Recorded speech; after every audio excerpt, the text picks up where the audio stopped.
Blog Talk Radio.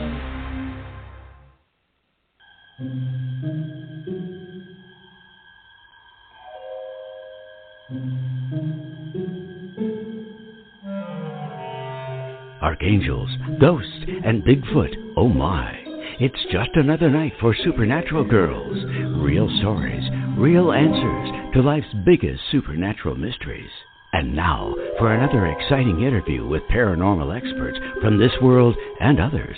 Here's your host, paranormal researcher Patricia Baker, on the one, the only Supernatural Girls.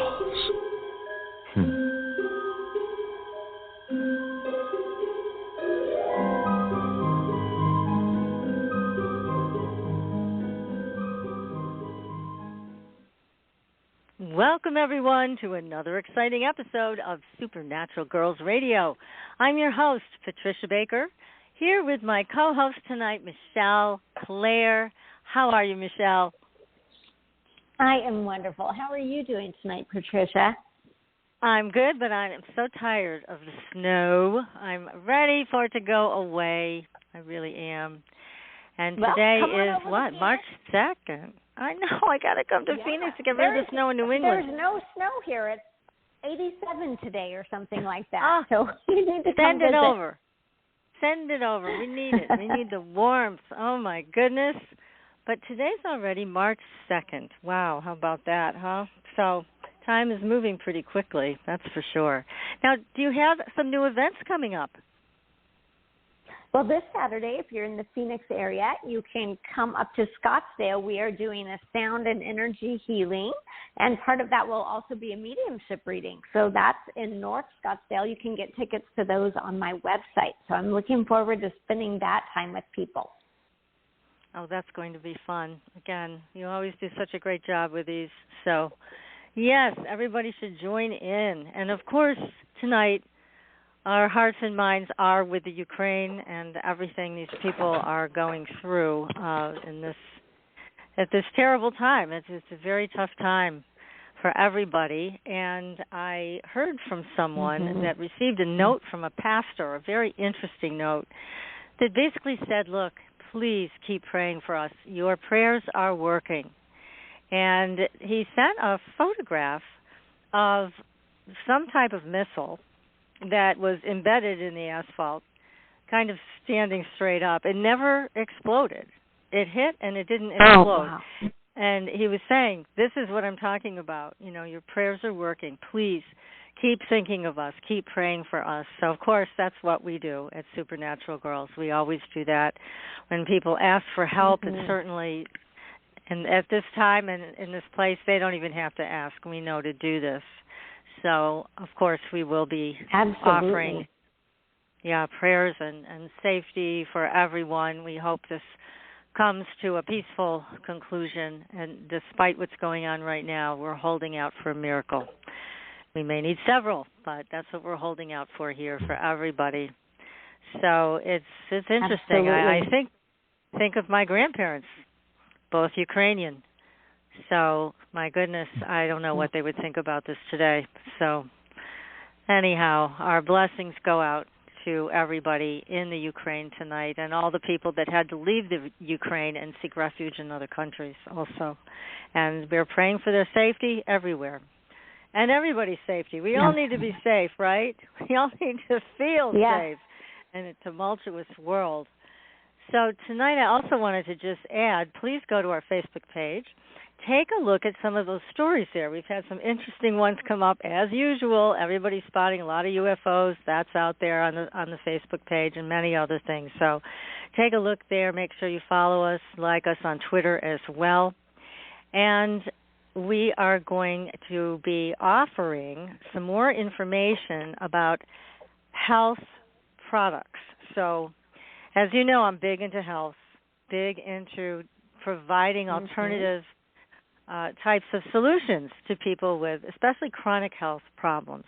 Now, on our website, Supernatural Girls, that's with a Z.com, on the first page, if you scroll down, you will see new technology that you can get or you can ask your practitioner to get for you.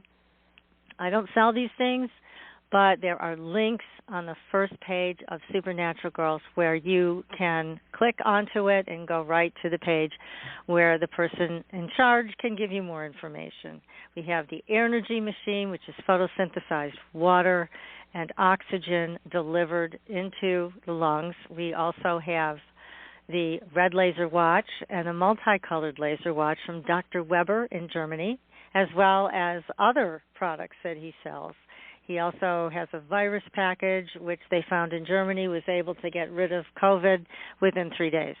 So lots of interesting things. We're going to be posting more because I'm coming in contact with more and more reputable companies that have something really leading edge to offer. So anybody who's interested in those types of health things, go to that page. And if you have any questions, you can always email me. I'm happy to answer. I don't put anything there that I haven't looked into myself.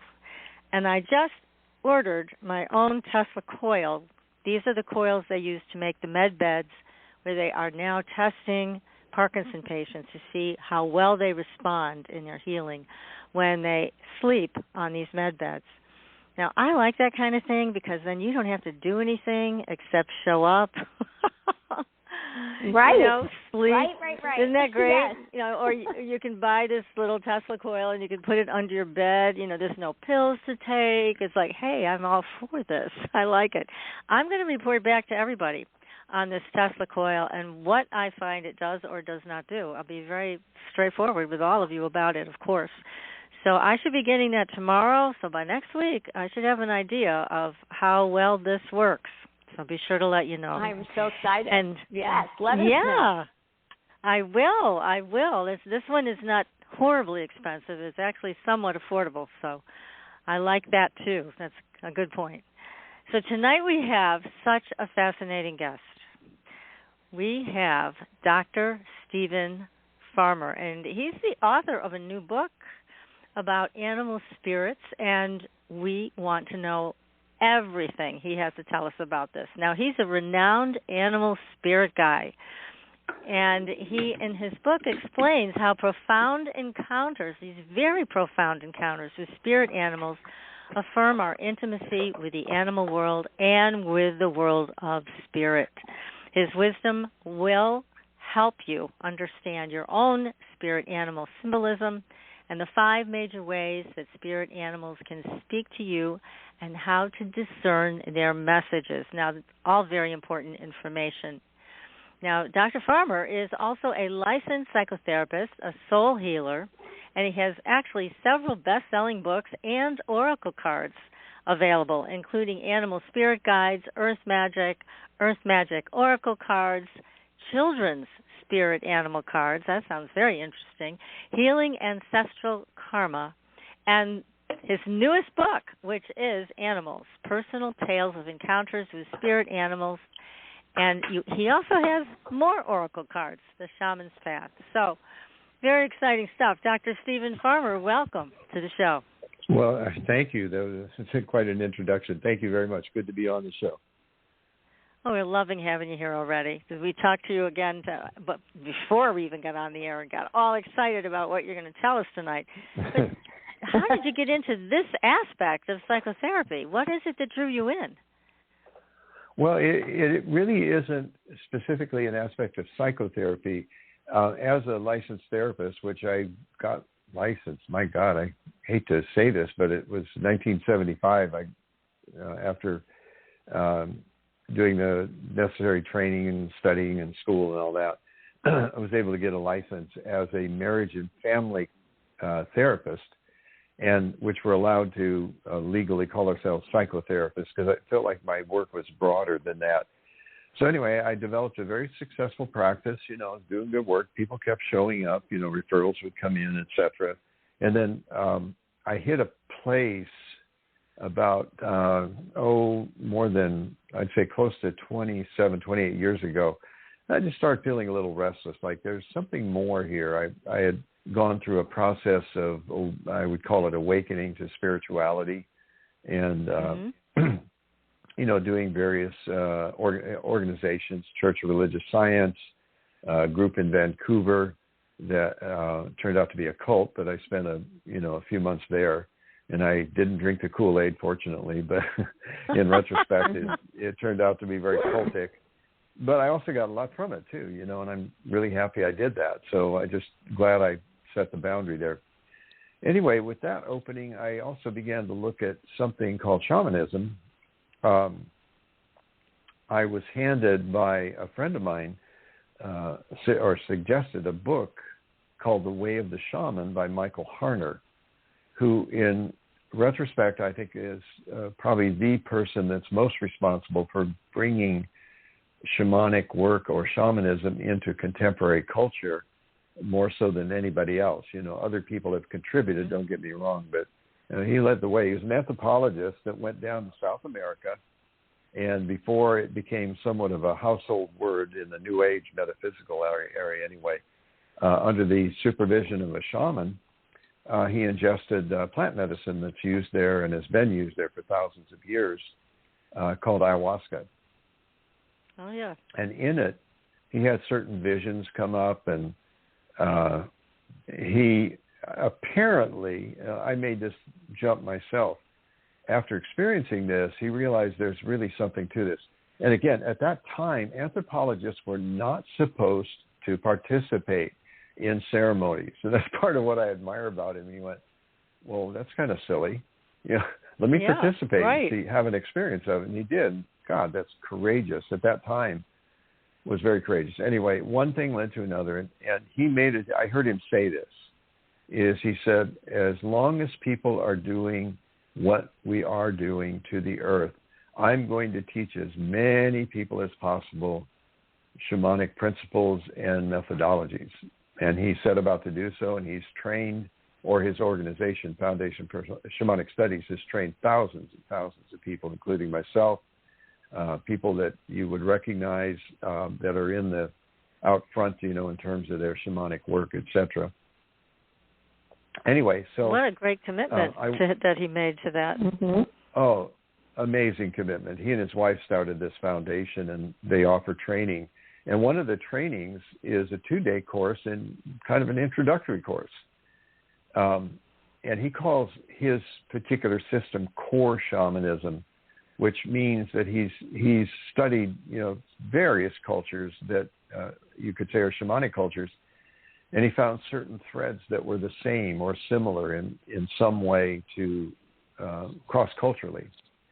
So I took this 2-day course on core shamanism, and I just remember I went up to him afterwards. I say, you know, what else can I do? What can I do the 3-year program you have? Can I do the, you know, almost like he was pulling in the reins. He said, whoa, boy, you know, here you go. Here, do this or this and this. And he gave me instructions or directions, which I took, and I went on to do some more courses through that foundation, including a 3-year training in advanced shamanism, as well as some other courses the foundation offered. And then I went to some other trainings, Tibetan shamanism, Celtic shamanism, Huna, which is Hawaiian shamanism. And I did find that there were certain similarities between these. So eventually one thing led to another, and I quit my therapy practice and set out and opened the practice to shamanic healing, mainly. You know, I just wasn't doing the therapy that I've been doing. And, you know, one thing that came from that was starting to publish. I'd published 4 books as a therapist some time back, and one of which was been reissued as a 25th anniversary edition, my very first book. And I didn't write for a long time to publish anything. And then, you know, when I got into shamanism, it felt like my mission. I was given an assignment basically to write about those aspects of shamanism that anybody could be interested in and be able to find use for. So my first book was Sacred Ceremony. You know, you can read it. You don't have to have any desire to do anything shamanic, because ceremony is a part of life, you know. And my hope for the book was, and it has done so, is to encourage people to enact ceremonies to honor, let's say, seasonal changes, full moon, new moon, like the new moon's tonight. You know, there could be a night, That's a beautiful ceremony for the new moon. Mm-hmm. And also life transitions, you know, going from, let's say, adult to elder status, you know, in the tribe. And then it led to what is close to what our topic is tonight, spirit animals. I wrote something about power animals. I got a book on power animals, some oracle cards, like you mentioned, book, Animal Spirit Guides, which is like an encyclopedia of possible messages, possible messages when you sight an animal in a certain way. And then it led up to some other publications related. And then the book that we're talking about here, Animals, the Personal Tales of Encounters with Spirit Animals, which is hot off the press. You know, it's only been out just a few weeks. So that's been the lineage from which I came to work with spirit animals. And I swear to God, they hired me, you know, they tagged me, they assigned me, you know, my guides assigned me to do this. And it's been my pleasure to do so because it's a really accessible and easy to learn way to receive guidance. That's the beauty of it. And we'll talk more about that, but that's one of the things I see with spirit animals is when they show up in certain ways, there's something pretty big going on. And it's, you could say spirit or God, great spirit, is trying to get a message to you through this particular physical being. And it works. You know, it just works. I've got story after story. The book that I mentioned, Animals, Personal Tales, the beauty of it and the really creative aspect is I wrote the front, the back pieces, the intro, etc., a little bit about information about what we're going to talk about, you know, what are spirit animals, etc. Contributed a couple stories, but the middle of the book, the guts of the book, is several stories that other people have submitted that have had experiences with spirit animals, relaying some guidance for them. It's a good book. You know, it's a good read. My daughter is. Yeah. Thank you. Yeah, thank you. My daughter reads to my granddaughter, her daughter. She told me I sent them the book, and she said, me and Lila's the granddaughter, me and Lila read a story every night for bedtime. And that did my heart good. Ah, really? Well, you know, it's so wonderful to hear these personal stories because it lets you know what's possible. And these are things that many people wouldn't think of. But hearing these stories that you present in your book, it, again, puts the light on it and lets people know, yes, this happens. And it's healing and it's helpful. Absolutely. Yeah, Patricia, what I teach is,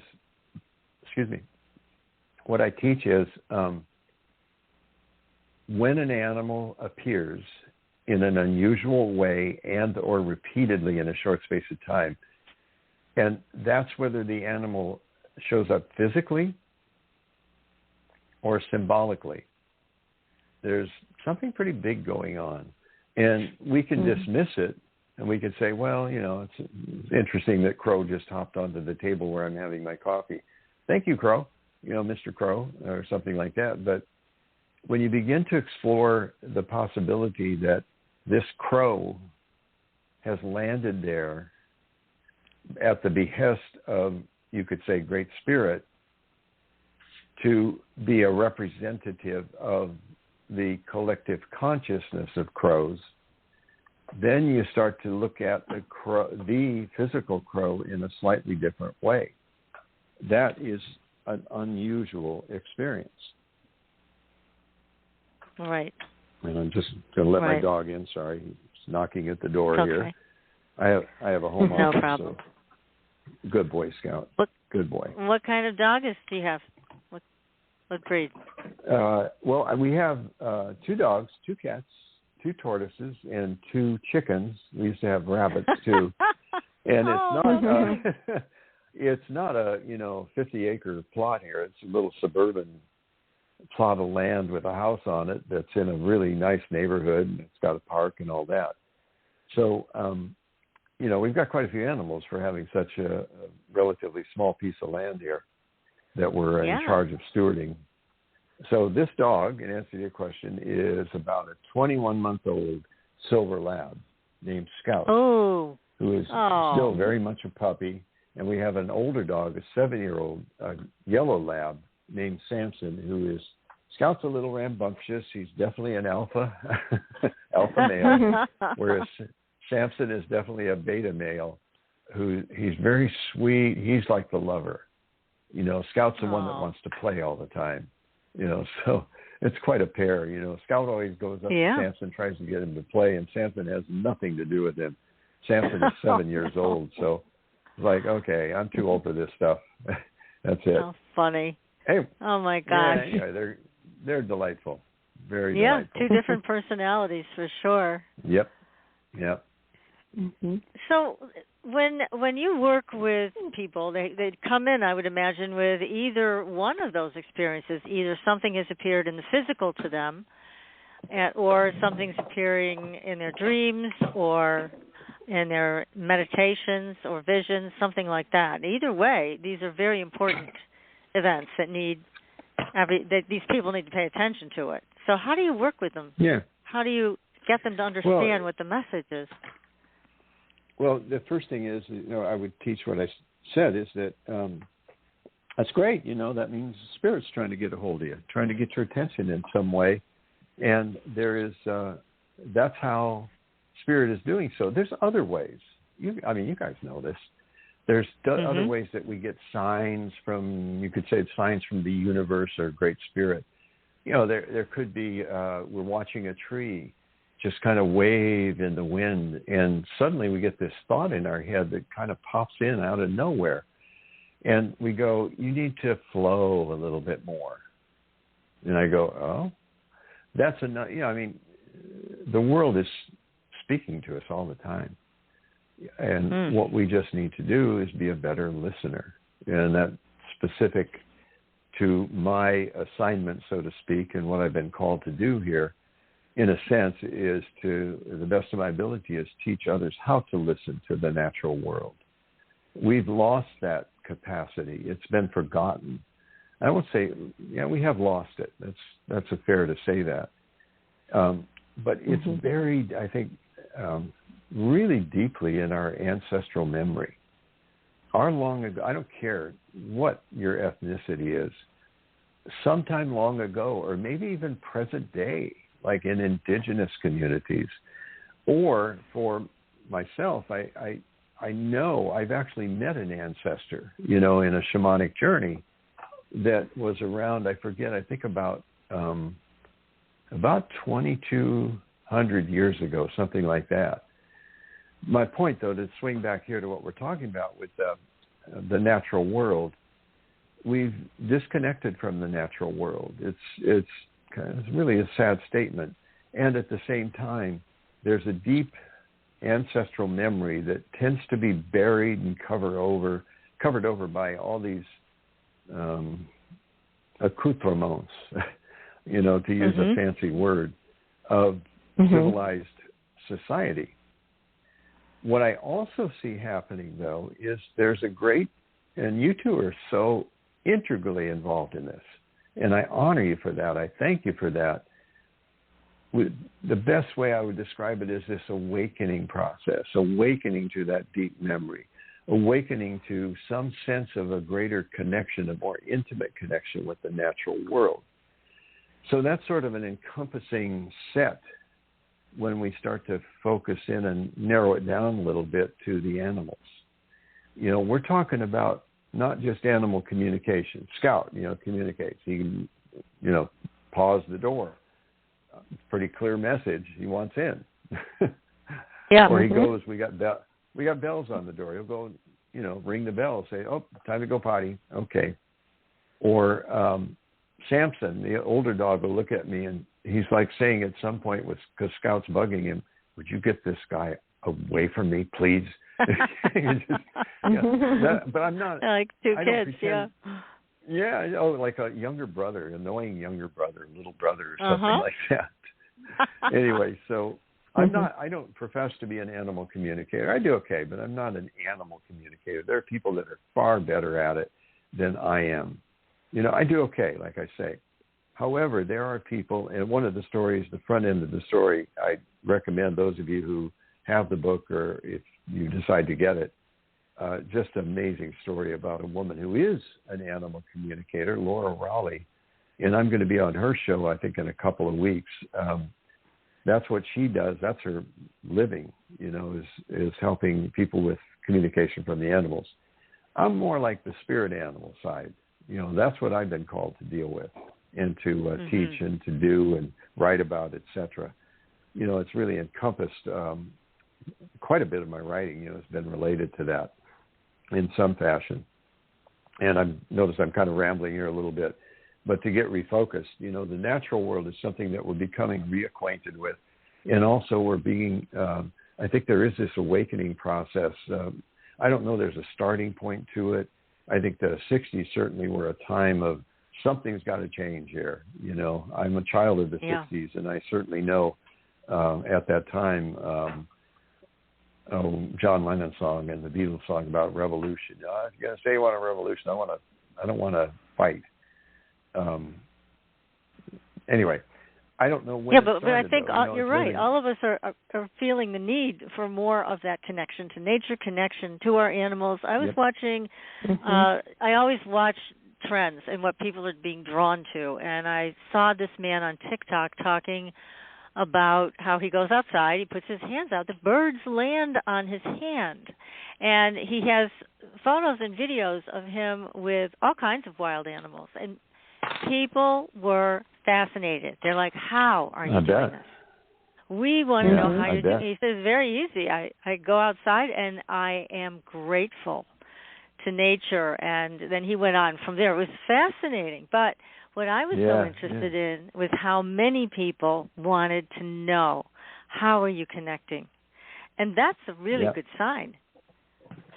Yeah, I think that's a real statement about what we're talking about here, is to reconnect with the natural world. And again, we've been, you could say, forgetful or lost that, but we're learning how to do so. And that's one aspect of spirit animals, is reconnecting with the natural world. We're really talking mainly about animals that aren't domesticated, or at least not domesticated fully. Horses are a good example. They're somewhat domesticated, but there are still wild Mustangs, that live in the wilderness, live in the wilds. So the way to connect is along the lines of what I've said, is look for the unusual. Be open to the unusual. Be open to repetition. And again, it could be symbolic. You see a truck that's rolling along or pulls up to a stop sign next to you. You look over at the truck, and on the side it says Bear Moving Company. You go, that's interesting. Okay, you don't think much of it, But then you go to the supermarket and you just happen to pass by a couple of people that are talking, and you hear them say, oh, yeah, I saw a bear when I was up in Yosemite. You go, okay, that's two. Let's see what this farmer guy was talking about. Maybe there's something to this. And then, if you're not curious at that point, you go home, you turn on TV, and there's a show about, guess what? Bears. Repetitive in a short space of time, symbolically, and in a short space of time. So you pay attention to that. There's something going on here. When you see an animal go ahead. Yeah. Yeah, repetitively like that. But here's my question, because there's a lot of different interpretations as to what that can mean. So how do we find it? Because I know you have got some wonderful books available, so people can read those. And I know there's a lot of other books out there and Native Americans that provide some insight. I know there's one called Bird Medicine. We had that gentleman on, he's Native American, talked about what this bird shows up in your life, this is what it means. But I've read a lot of different ideas about what these birds, animals, wild animals, and semi-domesticated actually mean. How do we narrow it down so that we get the personal statement? Sure. There's actually three ways. One is exactly that. You look it up. One of my books, or there's other books out there that offer possible meanings or messages if an animal is spotted in that way. The book Animal Spirit Guides was one of the first of its kind that almost encyclopedic in a certain way. Something like 210, I think 211 different animals. And the way it's set up is with each animal, there's 3 different sections, one of which is the main thing related to what we're talking about here, which is, if you see a bee, if a bee comes close to you and gets your attention, what might that mean? And then there's like 5 or 6 and maybe even 7 possible messages or meanings of that experience.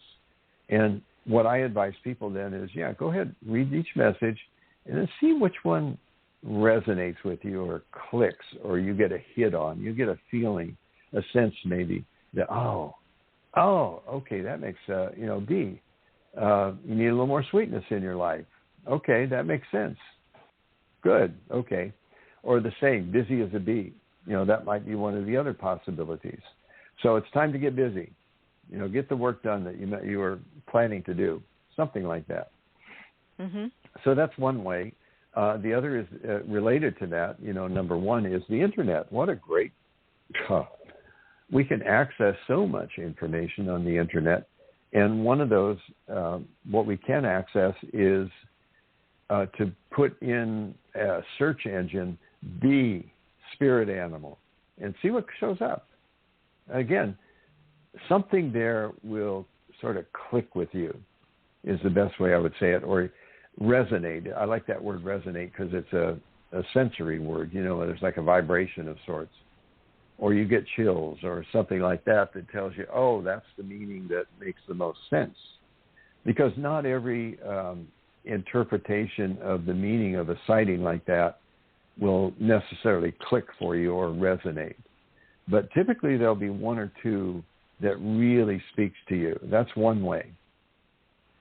Second way is kind of interesting, and that's that you take into account the characteristics of the physical animal.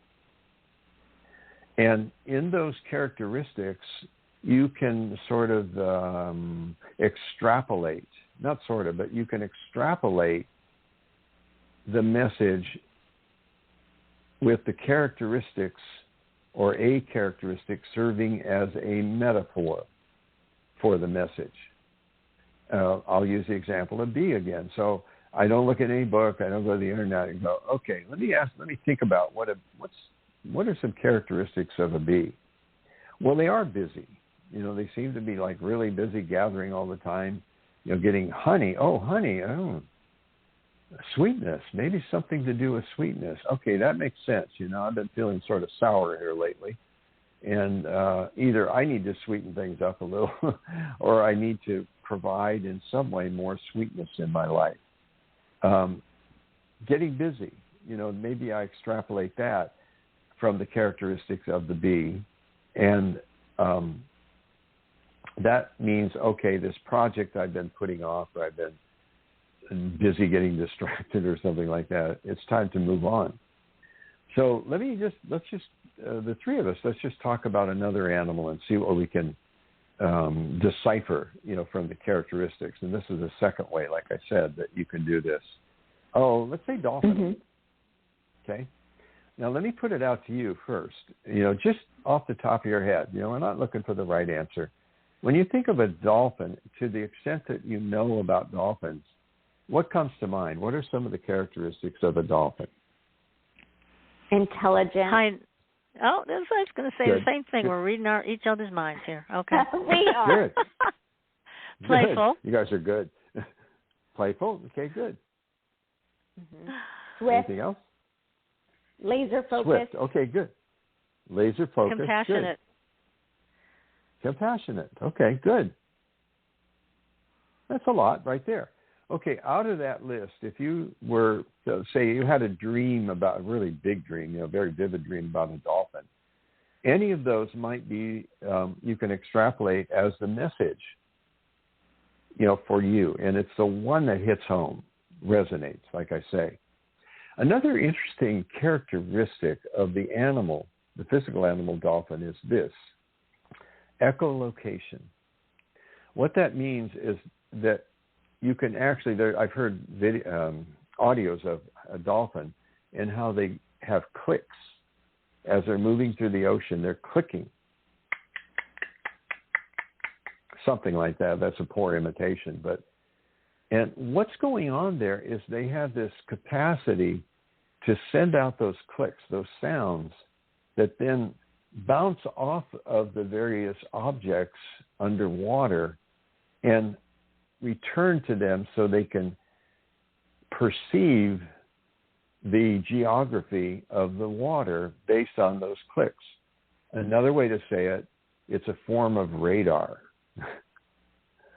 So one thing that we can extrapolate from those characteristics is, all right, it's time to really pay attention, to what's before me.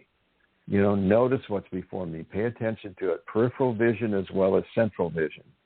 It's just right now, because Dolphin came to me in the dream, it really means it's very, you could say, time sensitive. It means right now at this time, it's really important. You can relax later. Maybe it's not as critical, but Dolphin spirit coming to you through that dream is saying any of these things to you that again, click with you or that resonate. Makes sense, doesn't it? Mm-hmm. Sure. It does. Yeah. It brings me to a question, though, because, let's talk about a shark. People don't have, these warm, fuzzy feelings. Well, some people might, but a lot of people are like, oh, my gosh, I'm being hunted. I need to worry.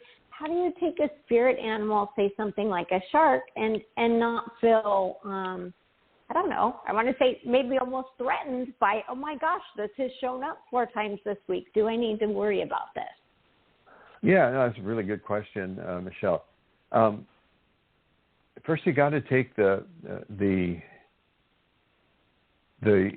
typical judgments about something like that, or the typical reactions, kind of put them aside, for a while. And again, using this second idea, this second methodology, you want to first examine the shark. What is that? What are the characteristics of a shark? They don't hesitate. They see a prey, they're on it. Okay, that's one thing that's pretty obvious with this. They are kind of scary. They can be kind of scary. If you're swimming in the ocean and you get a hint of a shark, you're in danger. So that might be the message. That might be an aspect of the message. It's a possibility. They're very, let me think of the right word for it.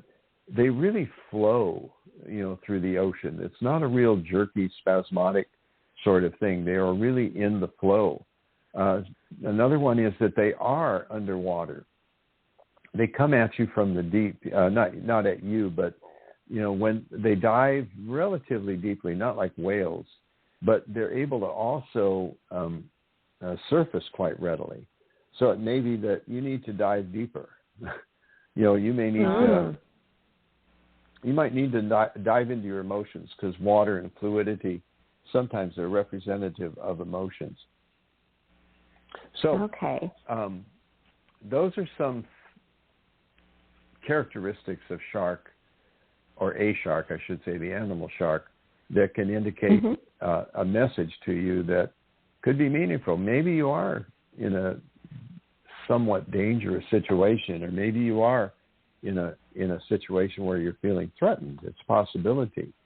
And you might have to put up your defenses. So shark may come to you again as in a dream or something like that, and give you that message that you need to kind of shore up the defense. Make sure you lock your doors at night, kind of a thing. Right. So yeah, because you're right, because it does often stay. It's act as a threat. So it does make sense that you would look at your own safety, what precautions you take. Yeah, that makes sense. Be on the alert. Like you said, the fear that we typically, rightfully so, of any, we could be potential prey, with the shark, and there's a few other animals like that. We can be potential prey. We don't go out, and what's the sad, tragic story of that couple that went out and they thought they could be friends with the grizzly bears. And they didn't. Yeah. They didn't survive. Anyway, enough of that. The third way, though, I want to highlight the third day, really highlight it, because ultimately this is what I'd like people to eventually experiment with and give this a try. It's such a simple concept, and it really is relatively simple to enact it. You know, when an animal appears to you in an unusual way or repeatedly, how about this? How about ask the animal is a representative, I sometimes call a sales rep. You know, it comes to you to try to encourage you to pay closer attention to the collective consciousness, the message that's coming through spirit, through the collective consciousness of that animal that has been spotted in the physical or symbolic realm. So what you do, let's go back to the bear, you know, repeatedly. The bear didn't actually, the physical bear didn't show up, but you got symbols 3 times in a row, all in the space of a day. Ask bear spirit. Close your eyes and say, thank you, bear. Not a bear. You're not talking to the physical bear. You're talking to the bear spirit. Thank you, bear. What's your message? And here's the key. Being a psychic medium, Michelle, you know this very, very well, I'm sure. As soon as you ask, you pay attention to everything that you see, hear, and feel. And it can come from the inside, like your inner voice, your mind's eye, or it can come from an external source. You know, there's the 2 strangers walking by while you're out for a walk, and you overhear something they say, and you go, that sounds like the message to me. Or you might, your eyes might be drawn to something in the environment that indicates the message to you. The other, I said, what you see, hear, and feel, what you feel in your body, your sensations that you feel. We talk about intuition as a gut feeling. There's no accident that it's called a gut feeling, because we feel. Here's my take on it: is we feel something in our body. We may or may not be directly aware of it, but something's going on in the body, and it gets translated by the mind in some way. So you're using your body and your thought processes. You may also incorporate visual and auditory, but it seems like it jumps immediately to the cognitive, and then images and such that you see in your mind's eye, auditory signals, the voice in your mind, they add to that information that then becomes your message. And I trust that any of these 3 will work. If you're just starting out with this, go look it up. It's okay. There's nothing wrong with it. And at the same time, I want to encourage everybody to give this a try. You know, ask the spirit animal. Thank you, spirit animal, whatever that may be. Thank you for the message. What is the message? And then pay attention to everything that happens immediately afterward.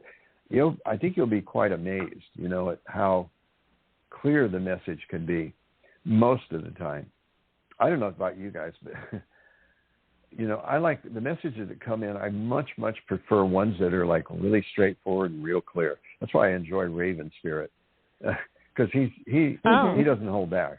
He just tells me what's going on. He doesn't hesitate or try. Well, let me explain it to you really nicely. He just says, knock off the BS there, Stephen. Okay. That kind of thing. That's so interesting. Yeah. Stephen, do we have specific spirit animals that we choose before we come into this life, or that choose us and they stay like our spirit animal totem for the whole lifetime? Or are they constantly revolving? How does that work? It's both and. It's my, to the best of my information that I've received, is yes, we are aligned with the spirit animal at birth, but we're not in a culture that typically supports that idea. We have semblances of that in that we buy our children stuffed animals. And sometimes the child will become very attached to a particular stuffed animal, as you perhaps even recall from your childhood. Teddy bears, bunny rabbits, things like that. And I think that what parents can do is to teach them that, yes, it's a stuffed animal, and it's also a real animal in the spirit world. however you might communicate that to the child. And frankly, it's not that important that they understand it as a representative of the spirit world. It's really not. That's a little later, that they might begin to want to understand that. That was one of the purposes, by the way, of the children's spirit animal cards, is to start early, maybe as early as 5 or 6, to just teach them the vocabulary. This is a spirit animal, because they're much more concrete. Their thinking is concrete at that developmental age. One of my grandsons, who was how old was he? I think he was like 3 or something. I sent a deck of the children's spirit animal cards to my daughter, and we did a FaceTime. And what he was doing, Desmond is his name, who's now 11 years old now, was Mom would peel off one of the cards. What's that? Hand it to Desmond, and Desmond would name the animal. That was a nice introduction to the use of these cards. And someday maybe, like when they get a little bit older, 9, 10, 11, 12, depending on the parents being willing to teach them another level of the meaning of this card. It's not just a physical animal, but there's a spirit animal, and the child's receptive to it. Great. On the other hand, if they never teach them anything, related to spirit, it's great, because they're at least introduced to it, at a fairly young age, and then they can take that into adulthood. I mean, I see some adolescents here and there. I'm not a specialist in adolescent, but I see the adolescents and their families. And boy, I'll tell you, it's amazing to me what these teenagers, and I'm very different. I still say I am a licensed psychotherapist and also a shamanic practitioner. And so I teach them about spirit animals. We even do shamanic journeys. I've got 2 14-year-olds that have done shamanic journeys. How's that? That's great. So, wow. Yeah, no, got to start early, because we need to find ways to navigate through this, increasingly tumultuous, chaotic period. We're coming to rest to some extent with the pandemic, although I guess, depends on what you read, whether it's over or not. But it's been a very challenging era the last 2.5 years. And very isolating. Very isolating for these children. Amen. And teenagers especially. I mean, my God. Mm-hmm. It was very damaging, I think, to a lot of people. And I heard that the suicide rate went up pretty high. So, and so this way of connecting that you're offering, I think it's very, very important. And also, I want everybody to know, you also are available for private sessions. So if somebody wants to do work with you, they can contact you through your website, right, and arrange an appointment? Just under services, there's, sessions, healings. I do a lot of work with trauma as well, and I've done a lot of training in a couple of methodologies, and really have a pretty good grasp of not only what trauma is, but the residuals and how it continues to areas of your body remain sort of frozen in that defensive way that we had to adapt to the trauma with. I didn't say that very well, but, we adapt to it. If we are alive, we adapted to it, period. You're 40 years old, you're still alive, and you were traumatized. Congratulations. Your body did what it needed to. Your instinct did what it needed to survive. So congratulations. Now let's see what we can do to sort of unfreeze the frozen parts of you, that were necessary at the time, because they ain't working so well now. Anyway, that's like a really quick methodology by working with the body. But I think it's great that kids are, first off, that we can take the masks off in certain areas of the country and certain areas of the world. There may still be some slight risk with that, but, it's like, it's happening. There's a bit of relief. Summer's coming. Great. Okay, good. But there's a lot of other things happening. There's a war going on now. Right. Who'd have thought? That punk, You know, I don't know if we need to go there. Yeah. You know, it's horrendous. But horrific. it's again the pressure that people are feeling. You know, as Michelle and I were talking earlier, and Michelle, you were saying how people were coming in with a level of very heavy energy, right, from what's happening. Yes. It's very difficult to navigate these waters because it feels like we're continuing to be hit over and over again by some pretty terrible things. So what's so interesting, though, is people joining together, whether it's in prayer or to fight to preserve their country. There's this level of this wave of consciousness that looks to me like an incredible light, and it's the people in charge that are causing the trouble. It's not the people in the countries. So our consciousness is, I think, changing for the better. But it's still very difficult to swallow that we have a war going on, and it's reaching such heights of devastation. It's really difficult to integrate that, I think, for people right now. And that's where I think the animal work, the spirit animal work, is especially helpful because it takes us out of the stress aspect and brings us into more understanding, more enlightenment, more connection. So that's where I think it's so great. I think so too, Patricia. So much could be said about this heinous act that's taken place there. You know, there's Russians who have people they know in Ukraine. There's what else can you say about it? It's just a horrific experience. And yes, people are starting to raise up in arms, so to speak. And I don't mean weapons, you know, raise up in arms and say, knock this off. Anyway, we'll see how that unfolds. The best we can do is to pray for peace. That's right. And on a personal level, as well as a collective, well, a couple of things I would say about that too. I really am so convinced of this, that those of us who have the sensitives or empaths or whatever you want to call us, you know, we feel the collective vibe. And I've been telling people this, and they get it.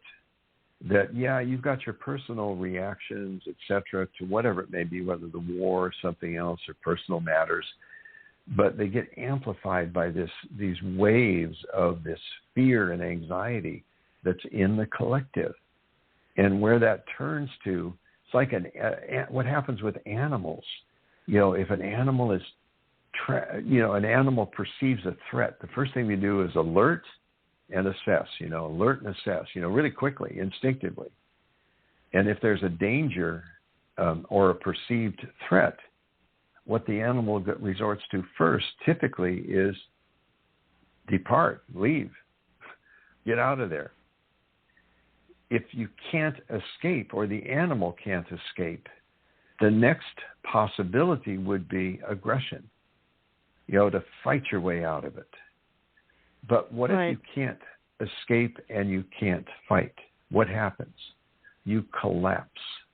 Your nervous system literally collapses. And that's why what we've seen in the last 2 years is an inordinate amount, let me say that again, inordinate amount of anxiety and depression. And it's related to that. I even told Jessica, my wife, I said a couple weeks ago, I said, I've been feeling this low-level anxiety, and I have no reason to feel anxious. And I knew as soon as I said it, I went, oh, okay. It's this sort of, it's like radio waves, you can't necessarily see them, but you can sense them, or EMFs or anything like that. But the collective vibe of fear, just runs through us, runs through the populace. And especially if you are, like I say, empathic and or you could say sensitive to these kind of things. So yes, I absolutely believe that everyone should have, if I were king, I'd say, everybody, you got to have a spiritual discipline. That's the way it is. Whatever it is, do something along the lines every day. Meditate, pray, whatever way works for you. And second, learn how to perceive guidance. Learn how to get those messages, to receive them, be open to them. And then let's take another step with that. Hey, how about the animals? Spirit wants to help us out. Our ancestors want to help us out. My God, that's a whole other topic. But spirit animals, let's focus in on that. And again, that book, Animals, Personal Tales of Encounters with Spirit Animals, great stories in there that I think can really inspire people. Go, oh, this stuff can work. Yes. Dr. Bernie Siegel, Love, Medicine, and Miracles, a book he wrote years ago. He submitted a story in there about a butterfly. So one of his patients had died in the area that he and his wife were visiting, and I can tell this story because it's public. It's in the book. And they go there, and they find this butterfly keeps following them around. And then one day he had this insight. He said, oh, that's my patient who died here in this country. I forget the country they're in. And right away they both knew it. I mean, the butterfly would follow him inside. There was an opportunity for the butterfly could escape, and it didn't. It hung around, almost to say, like, hey, yeah, they're like a courier or a messenger from the one who had died, the deceased patient. Things like that, absolutely. Just pretty amazing. That's another angle of spirit animals, by the way, is they often visit often winged creatures, birds, not always birds, but often after you lose someone you know or a relative dies, someone you're close to, someone you love, is within, let's say, a short period of time, you notice that, wow, there's a hawk that keeps hanging around out here. Or there's a dove that just landed on my table when I'm having coffee. And I was just thinking of my grandmother who died. That's just like amazing. That's another angle of spirit animals. Yeah, my mediumship understanding of that is that our loved ones in spirit actually blend their energy with the animal that is here, and the animal has the ability to accept it or not accept it, but it feels good, and they usually accept, and then the butterfly flies in front of you, or like you said, the dove lands on your table. So it really is a strong connection. Yeah, it's as if the person's soul, or they sent this animal basically to say, yeah, I'm okay. I'm okay, and I'm here. Let them know I'm okay. Yeah. What a great, if you think about it as both a symbol and a spirit animal, a butterfly. Transformation. Change form. Right. Yeah. I'm no longer in the visible physical form. So, again, Bernie Siegel, a butterfly, how perfect it would be for a butterfly, or a dove even, who's often a symbol of peace. I'm at peace. Anyway, that's another angle of the spirit animals. Yeah. Very interesting. So anyway, let me ask you. Oh, go ahead. Okay. I was just going to ask you, people have spirit animals, but let's say, do countries or groups of people or tribes have spirit animals? So for America, we have the eagle, right? The bald eagle. Is that like a spirit animal for our country, or is it really more individual? It's a really good question. And a lot of times there's, I would say, three types of spirit animals that we can talk about. One is, we've just been talking about spirit animals, or term I use interchangeably is animal spirit guides. It has a slightly different implication that they're there for guidance. They're to help you out through this life that can be challenging from time to time. There's another term that you've heard, I think you mentioned it too at the introduction, totem animal. Well, what's a totem animal? Some people will use that term to, in my world, at least how I operate, is I think of it as a power animal, but I don't care. You call it a power animal or a totem animal, but a totem animal or a totem has a different meaning. And it's along the lines of your question, Michelle. A totem can be one of a couple things. A totem can be a figure, a representation, a feather, a ceramic figure, a wall hanging of a favorite spirit animal. That's a totem. That's one kind of totem. Example, I have, on my altar here, I've got raven, I've got wolf, snake, and and tortoise, which are, I could call the objects that represent them totems, and I'm fine with that, but they are representatives of what I call my power animals, which is, I'll get to in a sec, that's more related to the shamanic work. So having a symbol of the animal could be called a totem. I knew a guy that, he was telling me about elephants. He's got elephant images hanging up from his in his bedroom. He's got an elephant tie, et cetera, et cetera. And it was funny. Do you think maybe that's his favorite spirit animal as well? Yeah. So then the other meaning of totem is along the lines of what you said. It is a spirit animal that's shared by a group, a clan, a community, a tribe, etc. I did some research on totem poles, in the Pacific Northwest. It's very interesting because there's no how would I say, there's no hard, fast fact about the totems. But what the best information I came up with is, let's say there's 6 different spirit animals represented by the totem pole. And what that one theorist said is that in the community or the tribe, there can be different clans, sort of subgroupings in the tribe, and each one has a specific spirit animal. So that goes onto the totem pole, and then at the top, the animal at the top is the totem for the entire community or the entire tribe. Another good example of it is something I just heard a couple weeks ago of a 12-step program where they had a fairly consistent membership.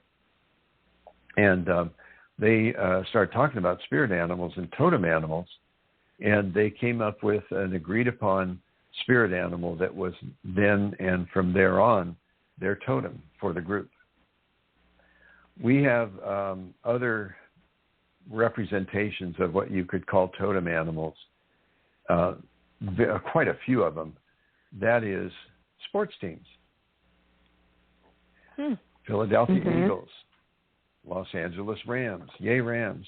They won the Super Bowl, so I'll cheer for that, et cetera. That, it doesn't really, to the group that they're involved, they don't really think of it, I don't think, as a totem animal or a spirit animal. But from our perspective of what we're discussing here, that's a totem. That's something that's shared by a group, clan, community, etc. So that's a totem. When you get to power animals, it's a little different take on it.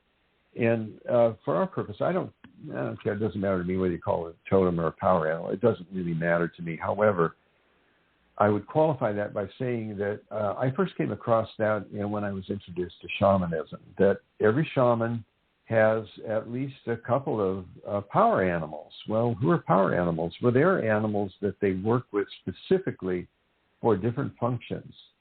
And definitely they are guides and a source of spiritual power for the shaman or the shamanic practitioner. So for myself, personal example, many years I just believed it wasn't useful or it was helpful not to talk a lot about your power animal. But what I was given permission by my power animals is to talk about it because that's what I teach. So I can share with you what I'll share with you briefly the history of the different power animals that have come to me and that are useful. Each one has a slightly different function. Example would be the first one that came to me, I had no idea that it was really one of my power animals, and that was snake spirit. Later, as I was introduced to shamanism, I realized, wait, without even having a name for it as power or totem or spirit guide, animal spirit guide, that is definitely a power animal. And then a few years later, go to the 2-day workshop I took where we paired up and found whatever power animal showed up. Let's say I would do it on behalf of my partner. My partner would do it on behalf of me. And he brought back wolf as a power animal. snake and wolf have continued to stay with me over these many years. And then owl came, and that was when I still had an active psychotherapy practice, even though I was, developing my shamanic studies. And then it was tortoise that came to me. And eventually something happened, which was owl, and I don't even remember how this exactly happened. I think Raven had a lot to do with it. I jokingly say Raven kicked owl out of the nest and took over from owl. So it makes sense. If you see Raven, you ever see, I think you said you saw them, but ravens, they walk like, man, I'm king of the world. You see how they walk. Well, they're so big, too. Yeah. They are big. I mean, I was amazed when I saw the two that showed up here one day. They were so large and they're bigger really than loud. crows. That's how you can tell. Yeah, much bigger. Loud. Much bigger. Yeah, their beak is shaped a little differently, etc. They're just they're bigger birds. Anyway, so those are power animals, and I use them in my shamanic healing, my shamanic work, and they come to me. Wolf is really, his medicine is protection, loyalty, taking care of business, circling the wagons. I always feel protected knowing that wolf, whether I'm consciously aware at that time or not, is taking really good care of me, is taking really good care of the animals, especially the dogs, because of the relationship. Wolves are ancestors of the dogs. And I know I'm protected. Raven, function of Raven, or the medicine of Raven, is manifestation, being able to manifest, magic, associated with magic. Even in some of our lore, ravens are associated with magic. So Raven is also really good at calling me out, on any of my shadows I'm not aware of or anything like that. Wolf and Raven also are excellent guides. They're the ones I call upon to take me into this non-ordinary reality to do any work there with other spirit guides. And then Tortoise came along, and I actually was asked to be in charge of stewarding these two desert tortoises that came in this kind of really interesting way. And so they are with us now. They're hibernating right now, but their medicine is a little different. Their medicine is more of a reminder to stay grounded. And also think about the metaphor, like I was saying earlier. They pull in and then they stretch out. They move a lot faster than we think, but they also are a reminder to go slower, slow down a little bit. The other is, know when to hold them, know when to show them, know when to move forward, know when to pull back, that sort of thing. And then, who am I forgetting? Wolf, Raven, Tortoise. I'm forgetting one. Forgive me. No, Raven I mentioned. Raven, Wolf, Tortoise, Snake. And let me look at my altar. And Snake. Yeah, okay, I got them all covered. Yeah.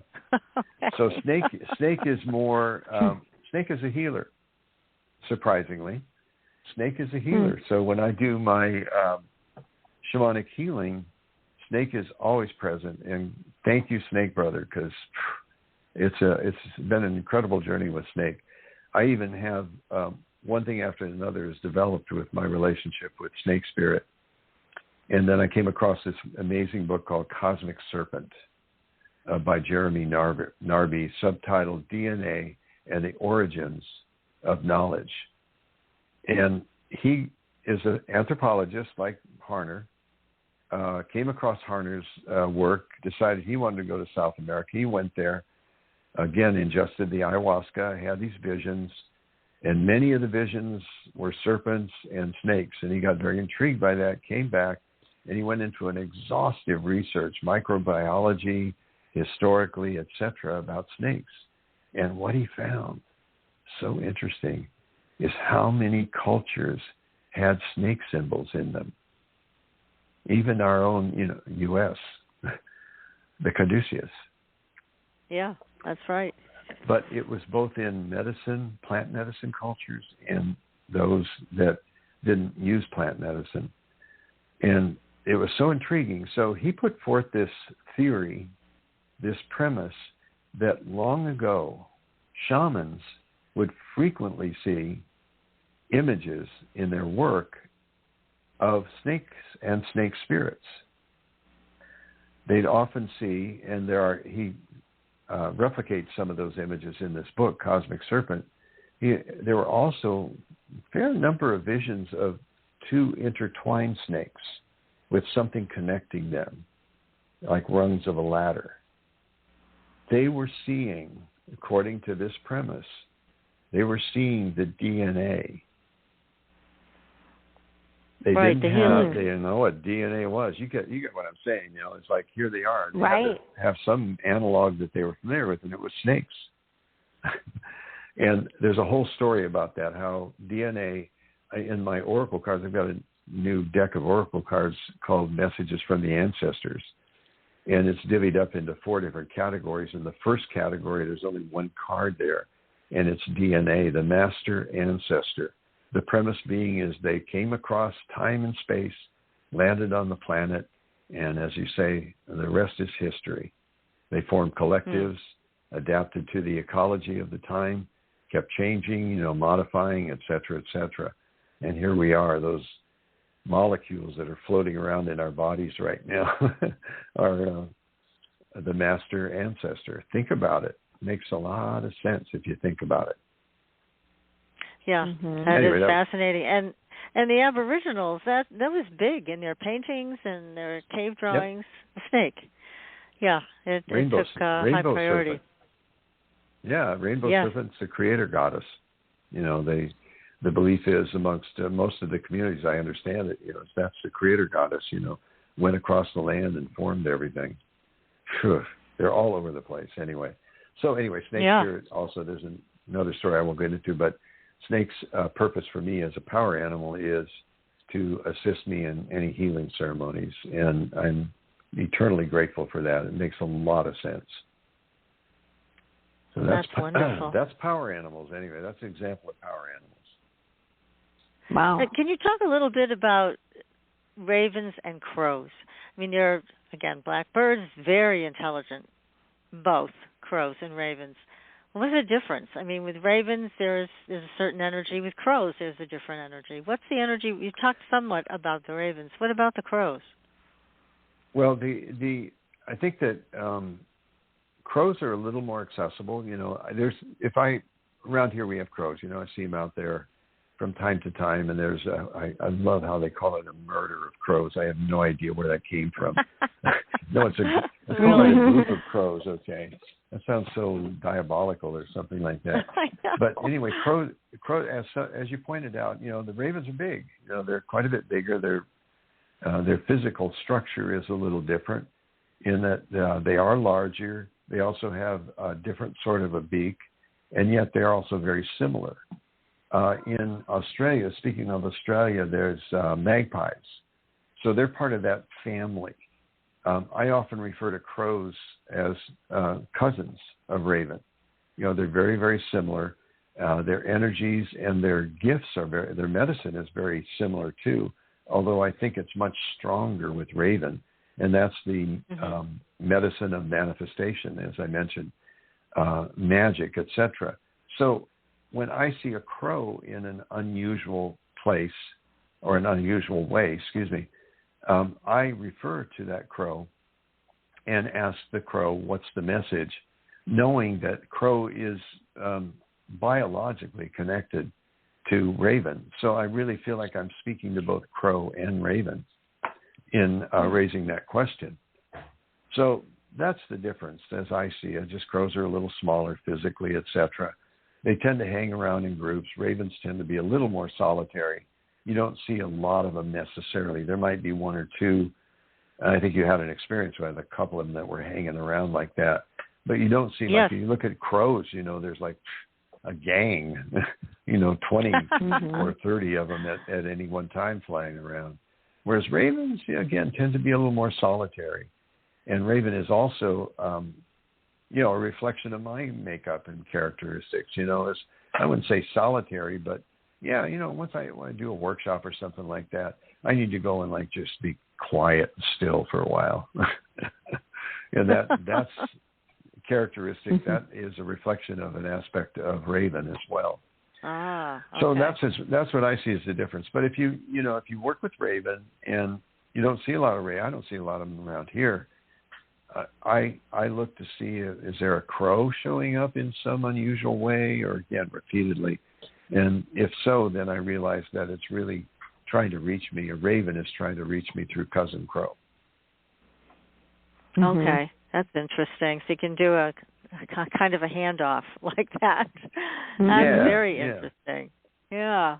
But when the two showed up here, the two ravens, it's the first time I've ever seen them up close. And I had no idea why all of a sudden they showed up. And as you know, I did dream interpretation for many, many years. But I was at a loss for this. And then I realized the message wasn't for me because they were showing up at my husband's garage window, the same window, every single day. So I was like, you know why I can't get the message? Because I don't think it's for me.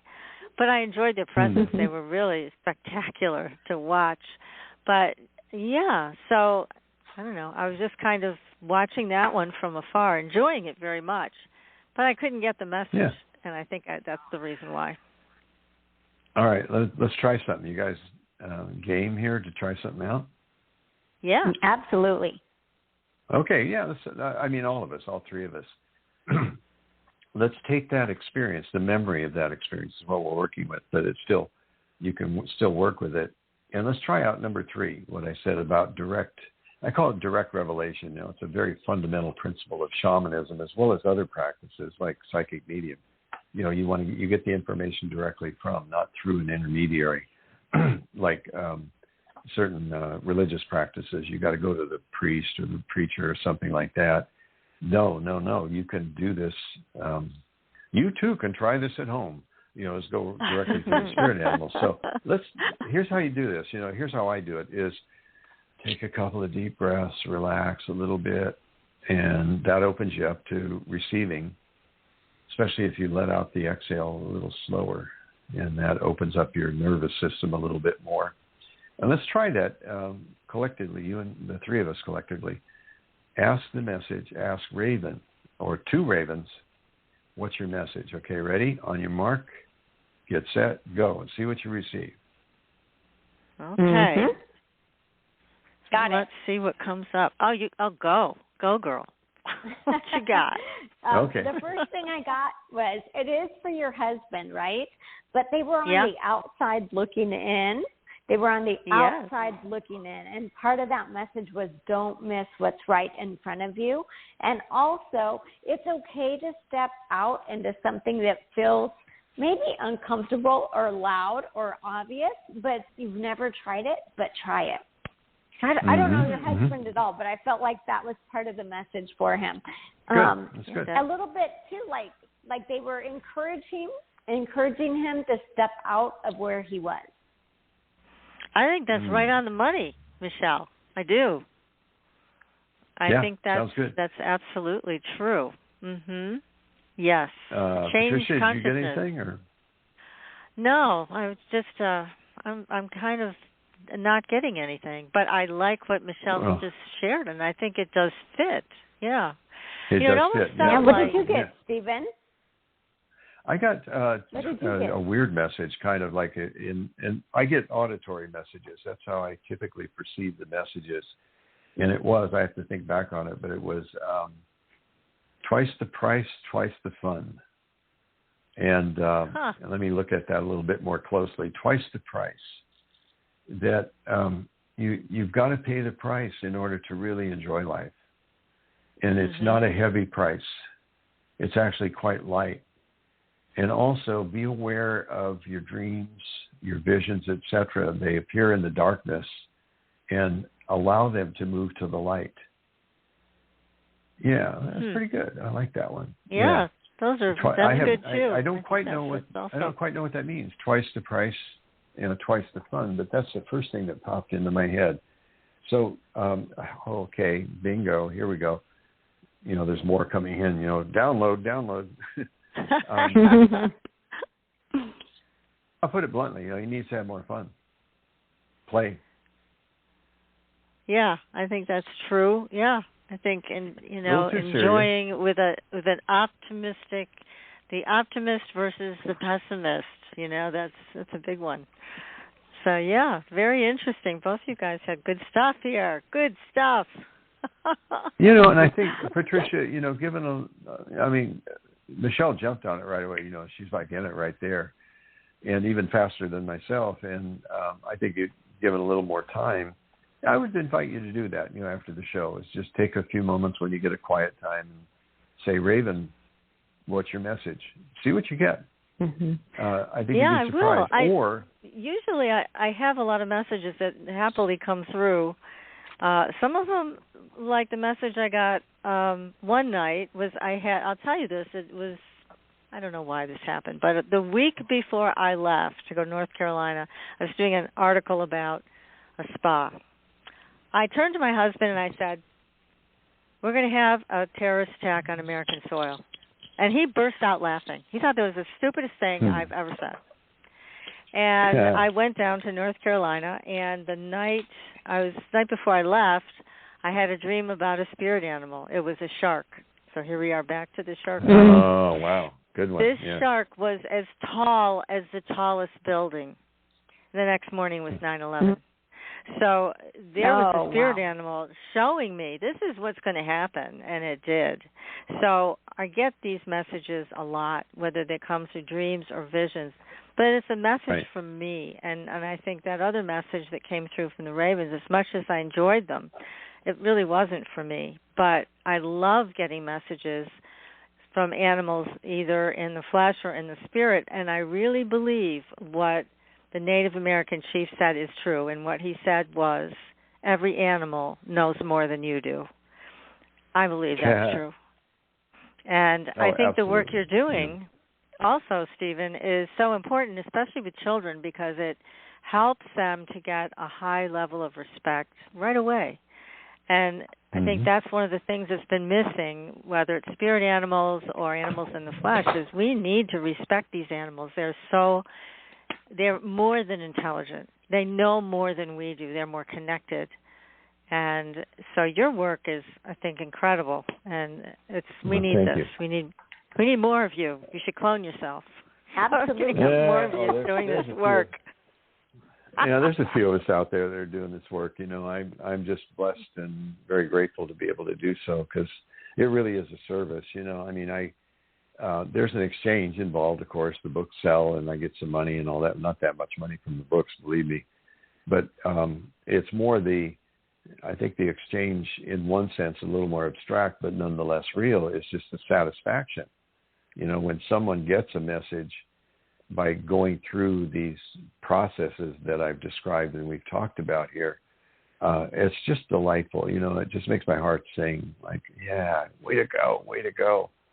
And that's, again, a big part of what I teach, amongst other things, but it's like a steady and very, very consistent sort of a thread that's run through my work since I started, like I shared the story of writing in this genre. And really my aim was to take this kind of information and sort of pluck it out of shamanism, even though you can't take it away from shamanism, but sort of pluck it out.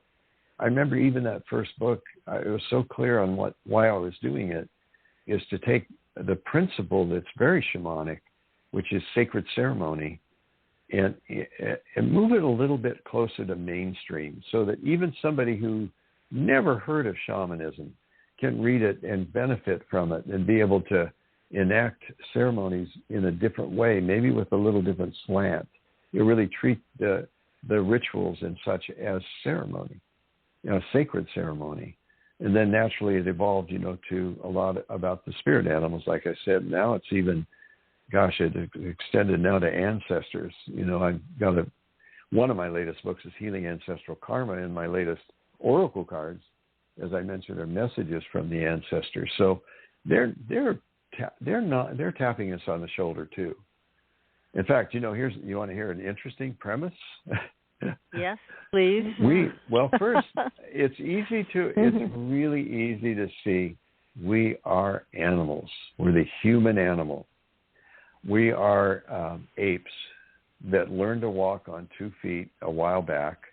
Who knows, 200,000, 300,000 years ago, when that one ape got up, walked on 2 feet, got down on all fours and said, wait a minute, I like the 2 feet thing better. And the rest is history. How did that happen? How did we get this,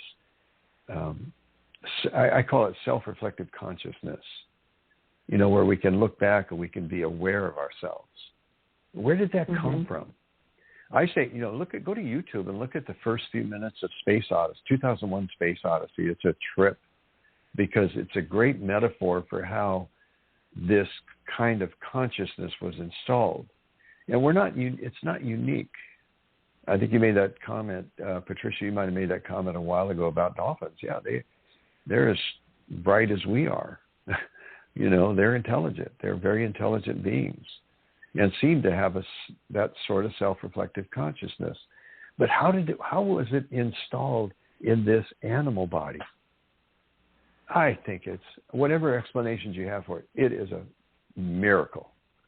It is an absolute awesome miracle to just simply be alive and to be awakening to this connection to the natural world.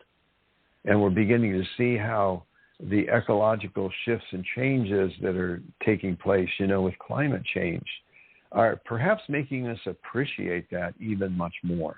Hi, Scout. Scout's here. He wants some loves. Climbs up into my lap. Dear buddy. Oh.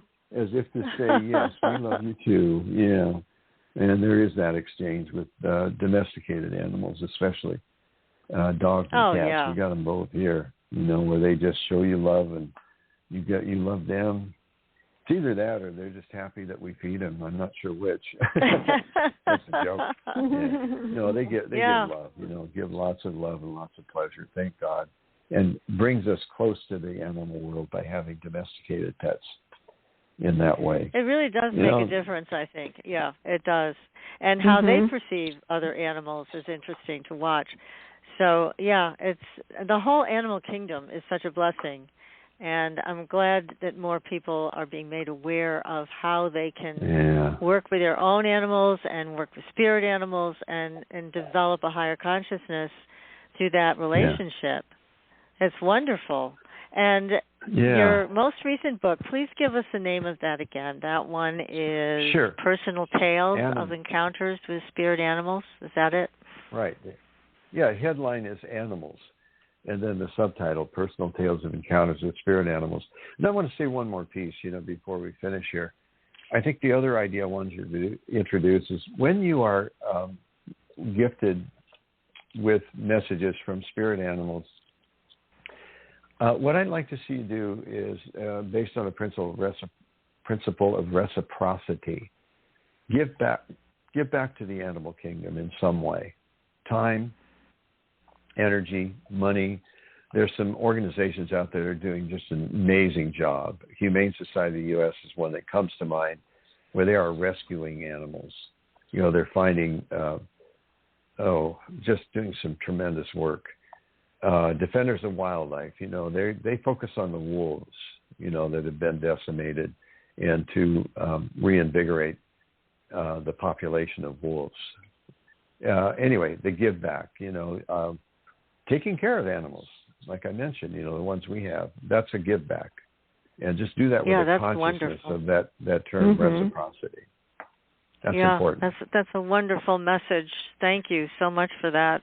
It's so important that people do that. I know we, on Supernatural Girls, we give to the elephant foundations that save the elephants all over the world. Good. And it's a wonderful thing to be a part of. Those animals, we didn't get a chance to talk about them, but they're so magnificent. But Dr. Farmer, thank you so much. This has been such an enjoyable evening. Oh, you're very welcome. It really has been. I've had a blast, Well, you guys thank are you great. so I much. Appreciate the work you're doing. Yeah, thanks for the work you're doing in the world, too. We all got to show up, suit up and show up. It's just the way it is right now. Suit up and show up. We do our part. You do. You guys do. I appreciate we try. it. And thanks for having me as a guest, too. And let me just, again, mention, you want to get more information, there's articles, videos, etc. on my website, drstephenparmer.com. So go there, You can find out what I'm up to, sign up for the email list, etc. There's good stuff there. Perfect. Thank you so much, Stephen. Thank you, everybody, and we'll be back next week with another great show. And until then, we will see you on the Blue Highway. Good night, everyone. Yeah. Good night.